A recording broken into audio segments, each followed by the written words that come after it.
Oh, mau tanya, lebih baik mengurus PIRT terlebih dahulu atau halal terlebih dahulu?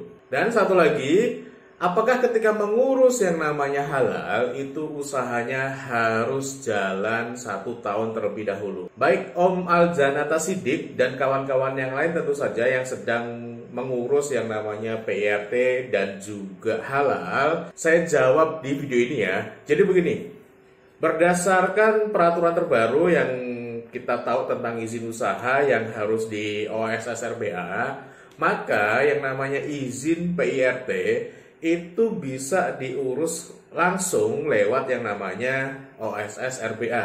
Jadi ketika teman-teman itu sedang ngurus izinnya di OSS RBA, maka nanti akan diikuti oleh izin-izin turunan sesuai dengan yang namanya KBLI usahanya teman-teman.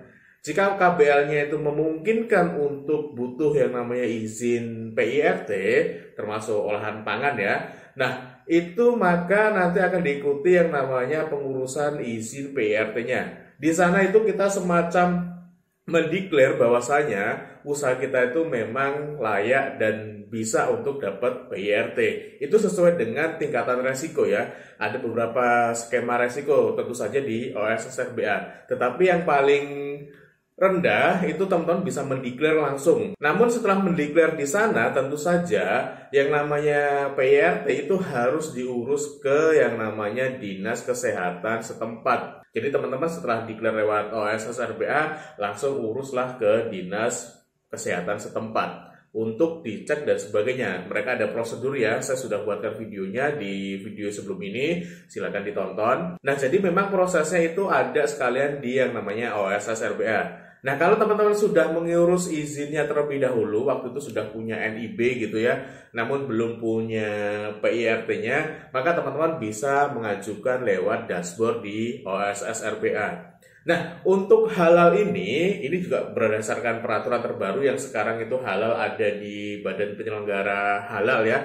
Maka sebetulnya gini, logikanya, untuk mendapatkan halal itu kan produknya harus beres terlebih dahulu. Produknya setidaknya harus memenuhi aspek-aspek syarat terlebih dahulu, termasuk juga aspek higienitasnya. Nah, salah satu aspek higienitas adalah dengan PIRT. Maka kalau ditanya halal dulu atau PIRT dulu, maka jawabannya ya tentu saja urus dulu, selesai dulu yang namanya PIRT-nya. Karena untuk halal pastinya standarnya akan lebih banyak tentu saja dengan halalnya ya, tetapi minimal higienitasnya sudah dapat. Jadi ya urus dulu PIRT-nya baru urus ke halalnya.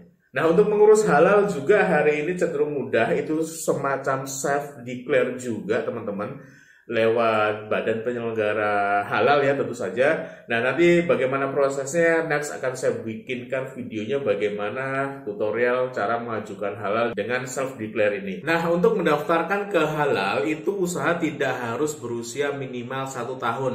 Jadi berapapun usia usaha sebetulnya itu bisa didaftarkan ke halal.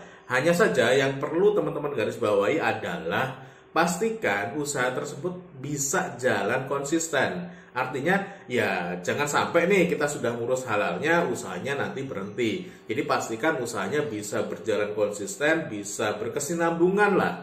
Sehingga ketika kita sudah mendaftarkan ke halal itu tidak ada kerugian. Karena kan halal juga tidak gratis. Kecuali kalau teman-teman itu mendapatkan fasilitasi gratis pendaftaran halal dari pemerintah. Namun menurut saya tetap saja meskipun dapat fasilitasi gratis ya pastikan usahanya harus berjalan atau konsisten dikerjakan agar nggak rugi waktu untuk mengurus yang namanya halal. Nah, untuk biaya sendiri untuk PIRT sebetulnya itu gratis kecuali nanti untuk cek labnya harus dilabkan itu si bahan.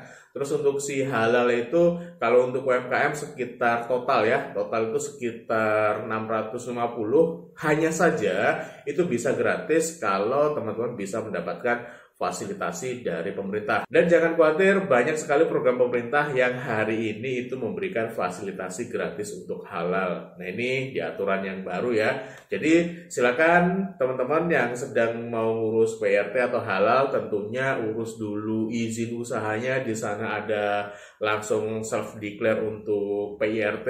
Urus PIRT-nya sampai selesai, habis itu baru urus ke halalnya. Semoga bermanfaat.